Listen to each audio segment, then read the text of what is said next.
오늘 함께 저는 로마서 4장 17절로 22절 말씀으로 함께 말씀을 나눕니다. 지난번 예전에 제가 이렇게 나누었던 말씀이었는데 다시 한번 이 말씀들을 기억하면서 한번 나누면 좋겠다는 생각이 들어서 이렇게 함께 나누게 되었습니다. 지금 저희 교회에서는 지금 학습과 세례 교육이 시작되었습니다. 저는 이것이 참 너무나 중요한 그러한 일이라고 생각합니다. 우리가 학습을 받고 세례를 받는다는 것은 매우 중요한 일이죠. 예수 그리스도를 믿고 교회 공동체 안에 정식 회원이 되기 위해서는 우리가 지금 받고 있는 이 학습 그리고 세례, 입교의 과정을 거쳐야 합니다. 이 과정 속에서 우리가 믿는 삼일체 하나님에 대한 믿음의 고백을 하게 됩니다. 곧 만물을 지으시고 보존하시는 성부 하나님, 자기 백성을 구속하신 성자 하나님, 그리스도께서 얻으신 그 구원을 택함받은 사람에게 적용하시는 성령 하나님께 대한 그러한 믿음의 고백을 함께 하는 것입니다. 그리고 우리는 집례자에 의해서 삼위 하나님의 이름으로 세례를 받고 교회의 정식 회원이 되게 되는 것입니다. 그러니 학습과 입교, 세례를 하는 것은 너무나 귀한 일이고 많은 분들이 이 일들에 꼭 하실 수 있기를 바라겠습니다. 또한 우리는 예배 때마다 우리가 믿는 삼위 하나님에 대한 고백을 사도신경을 통해서 고백합니다.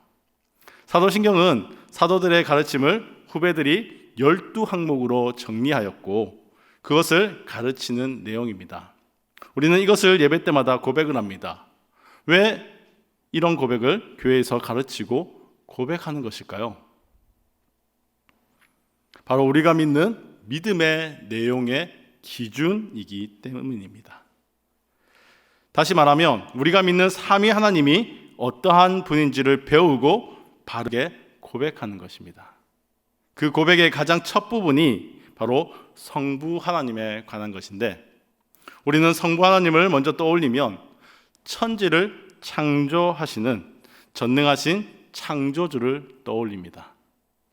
그럼 전능하신 하나님이라는 것이 왜 중요할까요? 왜 이것을 제일 처음 우리는 고백하며 나아가는 것일까요? 왜 신앙 고백은 전능하신 그 하나님을 먼저 이야기하는 것일까요? 우리가 믿고 따라야 할 대상이 어떠한 분인지 그것을 명확하게 아는 것이 중요하기 때문입니다. 우리는 전능하신 하나님이시기에 온전히 신뢰하고 따를 수 있는 것입니다. 오늘은 전능하신 하나님과 우리의 믿음에 대해서 한번 살펴보려고 합니다. 오늘 본문 로마서는 사도 바울이 믿음에 대한 강조를 하고 있는 말씀입니다. 그래서 오직 믿음이라는 그러한 성경으로 알려져 있습니다. 그런데 이 오직 믿음의 샘플로 오늘 본문은 아브라함을 소개하고 있으며 그 아브라함의 믿음을 한마디로 본문이 말하기를 바랄 수 없는 중에도 바라는 믿음이다라고 소개하고 있다는 것입니다. 어떠한 모습이 아브라함을 바랄 수 없는 중에도 바라는 믿음이라고 말하는 것일까요? 그의 삶에서 이해할 수 없는 순종이 여러 번 기록되어져 우리에게 알려져 있습니다. 대표적인 두 가지 사건이 바로 75세의 나이에 하나님이 부르실 때에 그가 갈 바를 알지 못한 채 그저 하나님의 말씀을 따라 자신이 살던 곳을 떠나 갈대아우르를 떠나 가나안 땅으로 간 그러한 사건입니다. 75세의 나이, 결코 작지 않은 나이입니다. 그러한 나이에 자신의 연고지를 버리고 자신이 이렇게 해왔던 모든 것을 버리고 어디로 가야 하는지도 모르는데 내가 어떠한 그 음성에 이끌려 내가 가진 모든 것을 버리고 떠난다는 것은 쉬운 일이 아니라는 것입니다. 그곳이 어느 곳인지도 알지 못합니다. 또 가는 그 가운데에 그 과정 가운데에 어떠한 일들이 나에게 닥칠지도 모릅니다. 또 설령 아무 일 없이 그곳에 도착했다 할지라도 내가 어떻게 될지 그곳에서 아무도 알지 못한다는 것입니다. 그럼에도 불구하고 갈 바를 알지 못하는 그 상황 속에서 내게 지시한 땅으로 가라라고 부르시는 그 하나님의 부르심에 순종한다는 것은 바로 그것이 믿음이라는 것입니다. 그것도 하나님을 신뢰함으로 바라보는 믿음이라는 것이죠. 두 번째, 이 아브라함의 바랄 수 없는 중에도 바라는 이 믿음은 이 100살의 나이에도 자식을 낳을 것을 믿는 믿음이었습니다. 하나님은 아브라함에게 하늘의 별과 같은 많은 자손을 주겠다는 약속을 하십니다. 아브라함은 그 약속을 믿고 소망하는 믿음을 가졌다는 것입니다. 많은 사람들은 하나님을 믿는다고 말하면서 실제로는 바라지도 않고 믿지도 않는 그러한 경우가 참 많습니다. 나는 하나님을 믿습니다 라고 이야기하지만 전혀 그 하나님에 대한 기대감이 없는 것이죠. 이러한 사람은 말로만 믿고 정말 결국 하나님을 무시하는 그러한 사람들입니다. 어떤 부류는 바랄 수 있는 것만 바라는 사람들이 있습니다. 내가 내 선에서 이해되어지는 것, 내 선에서 타협되어지는 것, 이런 것들만 믿는 사람입니다. 어쩌면 믿는 성도들 가운데 가장 많은 사람들이 여기에 속해 있지 않을까 하는 그러한 생각들을 하게 됩니다. 이러한 사람은 이성 속에 하나님을 가두어두는 그러한 사람인 것이죠. 이러한 사람을 두고 믿음의 사람이라 말하지는 않는다는 것입니다. 믿음의 사람은 바랄 수 없는 중에도 바라고 믿는 아브라함과 같은 사람입니다. 아브라함은 나이 100세에 무엇을 믿었을까요? 하나님께서 말씀하실 때에 무엇을 믿었을까요? 그 100세라는 자신을 믿었을까요? 그것은 아니라는 것입니다. 물론 90살 먹은 사라를 믿은 것도 아닙니다. 지금과 같은 그러한 기술이, 과학이, 의료가 발달한 시기라면 어쩌면 그 과학을, 현대의 그 의료의 힘을 믿을 수도 있을 것입니다. 그런데 아브라함이 믿은 것은 자신도 아니고 사라도 아니고 그리고 어떠한 과학이나 어떠한 힘을 믿은 것도 아니라는 것입니다. 그가 100세에 믿었던 것은 오직 전능하신 하나님이시라는 것입니다. 17절 말씀을 함께 읽겠습니다. 17절 말씀입니다. 시작. 기록된 바 내가 너를 많은 민족의 조상으로 세웠다 하심과 같으니 그가 믿은 바 하나님은 죽은 자를 살리시며 없는 것을 있는 것으로 부르시는 이시니라. 아멘. 다시 한번 읽어드립니다. 그가 믿은 바 하나님은 죽은 자를 살리시며 없는 것을 있는 것으로 부르시는 이시니라. 아멘. 아브라함이 바랄 수 없는 중에도 바라고 믿을 수 있는 것은 바로 죽은 자를 살리며 없는 것을 있게 하시는 전능하신 하나님 때문이었습니다. 그는 오직 하나님만 믿는 사람이었으며 그 하나님은 죽은 자도 다시 살리며 무에서 유를 창조하시는 전능하신 하나님이십니다. 이 하나님을 믿으라고 하는 말, 이 말 뒤에 나오는 오늘 본문의 뒷이야기부터는 우리가 우리 신앙에 있어서 매우 중요한 그러한 이야기를 다루게 됩니다. 그것은 바로 부활신앙이라는 것인데요. 이 부활신앙을 설명하기 전에 지금 사도 바울은 오늘의 이야기를 하고 있는 것입니다. 이 부활신앙을 믿으라고 그렇게 이야기하려고 하니까 사람들이 상상도 할 수 없는 것이죠. 부활 생각해 본 적이 없거든요. 이성으로 도저히 이해할 수 없거든요. 그것을 믿으라고 이야기해야 하는데 어떻게 설명해야 그것을 믿을까 하는 그러한 문제에 부딪히게 됩니다. 그래서 오늘 본문을 통해서 정말 우리가 가져야 할 믿음은 바랄 수 없는 중에도 바라고 믿는 그 믿음이다라는 것을 우리에게 말해주고 싶은 것입니다. 그리고 그 일을 전능하신 하나님이 행하실 수 있다는 것을 말해주고 있는 것이죠. 아브라함이 나이 100세가 되어 자녀를 낳은 것도 바랄 수 없는 일이었지만 바라고 믿었을 때 하나님은 능히 그 일을 이루셨다는 것입니다. 남자 100살, 여성 90살. 생리적으로 또는 육체적으로 바라볼 때 아이를 낳을 수 있는 몸이냐고 생각할 때 그럴 수 없는 몸이라는 겁니다. 어떻게 보면 죽은 것과 같은 그러한 모습이라는 것이죠. 하지만 그 죽음에서 하나님은 생명을 낳으셨습니다. 그 죽음에서 하나님은 생명을 살리셨다는 것입니다. 예수 부활도 마찬가지인 것입니다. 예수님도 죽었지만 전능하신 하나님께서 살리셨습니다.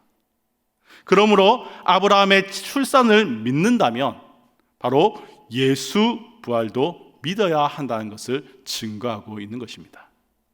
이것을 오늘 우리에게 적용하면 아브라함의 출산, 바랄 수 없는 일이었지만 전능하신 하나님은 가능케 했다. 예수 부활, 그 또한 바랄 수 없는 일이지만 전능하신 하나님께서 가능케 했다. 그리고 히브리서 11장 12장에서 계속해서 우리에게 말한 것은 우리에게 구름과 같이 둘러싼 허다한 증인들이 있다. 그러니 우리도 바랄 수 없는 중에도 오직 하나님만 바라보며 그렇게 살아갈 때 얼마든지 우리에게 놀라운 역사는 일어날 수 있다는 것을 우리에게 증거하고 있는 것입니다. 그러므로 우리도 정말 바랄 수 없는 중에도 바라고 믿는 그 신앙을 가져야 할 것입니다. 이 신앙이 가지려고 하려면 그것은 우리가 먼저 오직 전능하신 하나님만 바라보아야 한다는 것입니다. 내 자신의 능력이 얼마나 초라한지 우리는 잘 알고 있지 않습니까? 우리의 인생을 우리가 살아가면서 여러 가지 계획들을 세웁니다. 여러 가지 방법들을 동원해 봅니다. 내 뜻대로 될 수 있도록 그렇게 살아가 보려 합니다. 그런데 잘 되지 않는 것을 우리가 너무나 많이 경험하게 되었습니다. 우리의 환경도 마찬가지입니다. 때로는 내 생각과 너무 다른 환경들이 많이 펼쳐집니다. 예전에 우리가 코로나 같은 시대가 올 거라고 누가 상상이나 해봤겠습니까? 그것 때문에 우리가 예배의 자리에 나올 수 없다는 것을 생각이나 해봤겠습니까? 우리의 삶에는요, 우리 뜻대로 안 되는 게 너무나 많다는 것입니다. 우리의 환경은 내가 원하는 대로 되지 않을 경우가 너무나 많다는 것입니다. 그럴 때마다 우리는 희망이 없다 이야기합니다.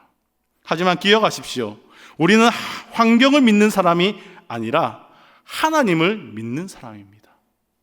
우린 자신을 믿는 사람이 아니라 하나님을 믿는 사람입니다. 환경이 변하고 내 자신의 능력이 약해져도 하나님은 변하지 않으시고 약해지지 않으십니다. 그분은 모든 것을 가능케 하시는 전능자이십니다. 오늘도 그 전능자 하나님 때문에 우리는 바랄 수 없는 중에도 바라고 믿을 수 있는 것입니다. 하지만 우리의 바라고 믿는 것이 아무거나 바라고 믿는 것은 아닙니다. 그분은 전능하시지만 자신의 전능을 아무 때나 아무 곳에나 그렇게 발휘하지는 않으신다는 것이죠. 특히 우리의 개인적인 욕심을 채워주기 위해 자신의 능력을 발휘하지 않으십니다. 오히려 그분은 자신의 약속에 신실하신 약속의 하나님입니다. 그래서 그분은 전능하신 하나님이실 뿐 아니라 또한 우리가 기억해야 하는 그 하나님은 약속의 하나님이라는 것입니다. 21절 말씀입니다. 약속하신 그것을 또한 능히 이루실 줄을 확신하였으니. 아브라함이 바랄 수 없는 중에도 바라고 믿었던 것은 자신의 부귀영화가 아니었습니다. 자기 계획이나 생각이 아니었습니다. 오직 그는 하나님의 약속을 바랄 수 없는 중에도 바라고 믿었던 것입니다. 그러므로 이 말씀은 오늘 우리가 무엇을 바랄 수 없는 중에도 바라고 믿을 것인가 하는 것을 잘 설명해 줍니다. 그건 우리가 바라고 믿어야 할 것은 하나님의 약속이라는 것입니다. 우리가 일확천금으로 부자를 만들어 주실 것을 바라고 믿어서는 안 됩니다. 하나님의 약속을 그 어떤 상황이나 환경 속에서도 바라고 믿으라는 것을 오늘 우리에게 말씀하십니다. 하나님의 약속은 어디에 있습니까? 그것은 우리가 늘 보는 이 성경에 있다는 것입니다. 우리는 성경 속에서 성령의 도움을 따라 내게 주시는 하나님의 그 약속을 발견하고 붙들어야 합니다. 물론 성경을 통해 내게 주시는 하나님의 특별한 약속들이 주관적일 때도 있습니다. 저 같은 경우에는 어떠한 말씀을 붙들고 살아갈까? 그 상황마다 제가 붙들었던 말씀들이 참 다양했던 것 같습니다. 너는 내게 부르짖으라 내가 내게 응답하겠고 내가 알지 못하는 크고 은밀한 일을 내게 보이리라. 이 말씀을 믿고 따르기도 했습니다. 주 예수를 믿으라. 그리하면 너와 내 집이 구원을 얻으리라. 이 약속을 믿고 기도하고 기다렸습니다. 사람으로는 할 수 없으나 하나님으로서는 다 하실 수 있느니라. 이 말씀을 믿고 늘 기도했습니다. 우리가 붙들어야 할 그 수많은 약속과 말씀들이 이 성경을 통해 우리에게 알려주고 있습니다. 우리는 그 말씀을 붙들 때, 우리는 그 약속을 믿고 나아갈 때 전능하신 그 하나님을 만날 수 있고 그 하나님의 놀라운 역사를 체험할 수 있는 것입니다. 그러므로 염려하지 말고 주의 약속을 믿으십시오. 그리고 그의 주의 약속 앞으로 나아가실 수 있으시기를 축복합니다. 하지만 우리는 연약한 존재들입니다. 그래서 바랄 수 없는 것을 바라지 못하게 됩니다. 그 이유 중 하나가 세월이 흘러가면서 우리의 믿음이 약해지고 자꾸 의심이 생기는 것입니다. 19절 20절 말씀입니다. 그가 백선화되어 자기 몸이 죽은 것 같고 사라의 태가 죽은 것 같음을 알고도 믿음이 약하여지지 아니하고 믿음이 없어 하나님의 약속을 의심하지 않고 믿음으로 견고하여져서 하나님께 영광을 돌리며. 방금 우리가 읽었던 19절 20절 말씀에서 아브라함의 믿음이 약하여지지 아니하였다, 의심하지 않았다 하는 것을 지금 이야기하고 있습니다. 이것은 반대로 얼마든지 우리가 믿음이 약하여질 수도 있고 또 의심이 생길 수도 있다는 것을 알려주고 있는 것입니다. 우리가 항상 의식하고 조심해야 할 부분이 바로 이것입니다. 믿음이 약하여질 수 있다, 의심이 생길 수 있다는 것입니다. 먼저 믿음이 약하여지는 부분은 아무래도 시간과 세월과 관련되는 것 같습니다. 누구든지 하나님을 믿고 첫사랑을 경험할 때를 기억해 보십시오. 제가 첫사랑을 경험했을 때 말씀에 기록된 모든 말씀들이 정말 달고 좋았습니다. 이 모든 말씀이 믿어졌습니다. 하나님의 말씀은 반드시 이루어질 것이라는 것을 확신했습니다. 믿음이 충만했습니다.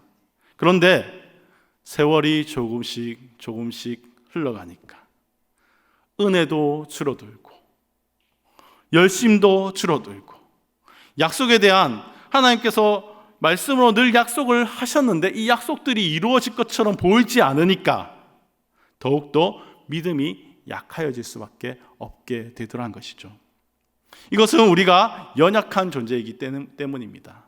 연약한 우리는 자꾸 넘어지고 자꾸 실수합니다. 아브라함의 경우에는 이 세월의 싸움에서 이겨내고 있습니다. 75살에 아들을 주겠다는 하나님이 언제 아들을 주셨습니까? 100살에 아들 1명 주셨습니다. 한번 인간적으로 생각해 보십시오. 하늘의 별과 같은 그 자손을 하나님께서 주시겠다, 정말 살릴 수 없는 그 별과 같은 그 많은 자손을 주시겠다 약속하셨는데 100살에 1명.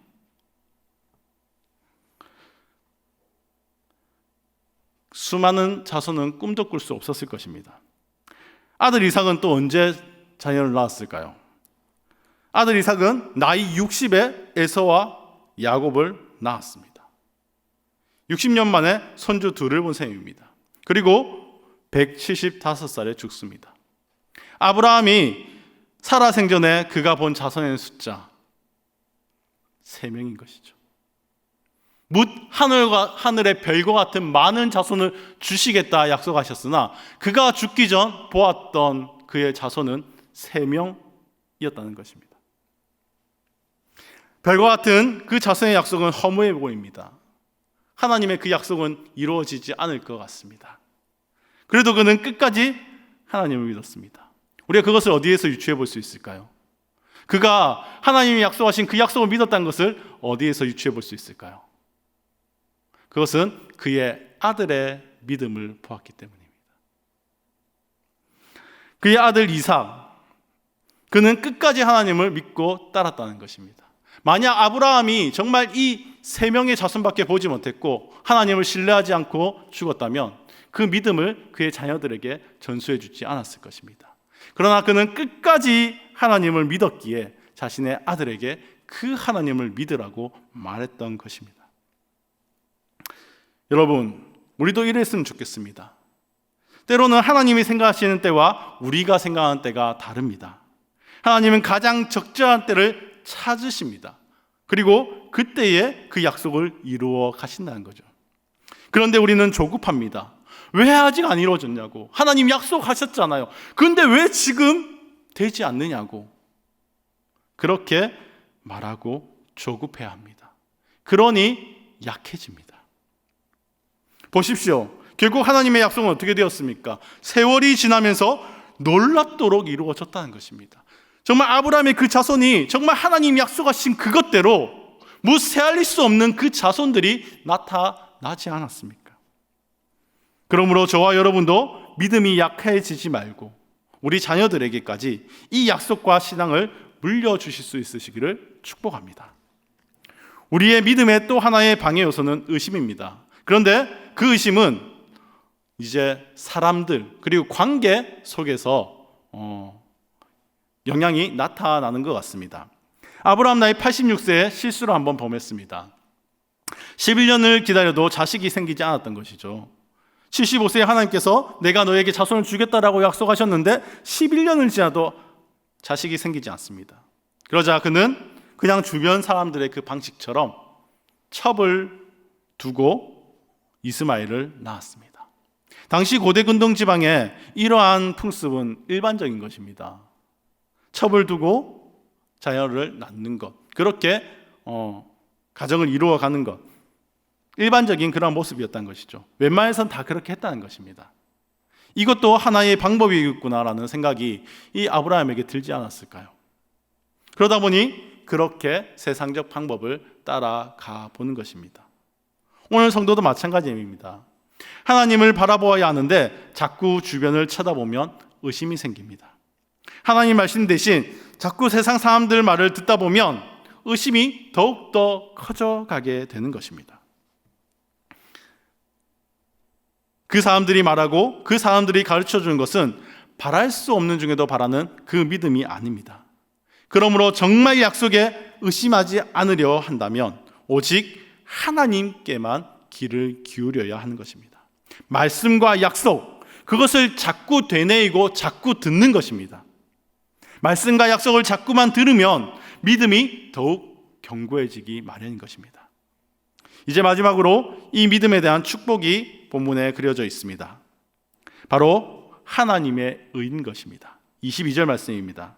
그러므로 그들이 그에게 의로 여겨졌느니라.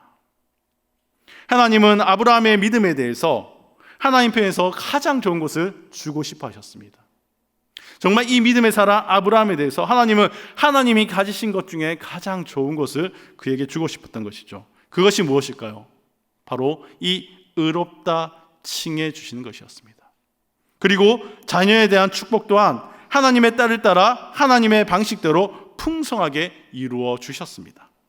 오늘 우리도 우리의 믿음을 바랄 수 없는 중에도 바라고 믿을 때 하나님의 가장 귀한 선물을 저와 여러분에게 주실 줄 믿습니다. 뿐만 아니라 하나님의 약속도 반드시 때를 따라 이루어 주실 것입니다. 이제 우리에게 필요한 것은 그분을 신뢰하는 것입니다. 앞서 우리가 하나님의 전능하심을 아는 것이 매우 중요하다고 이야기를 했습니다.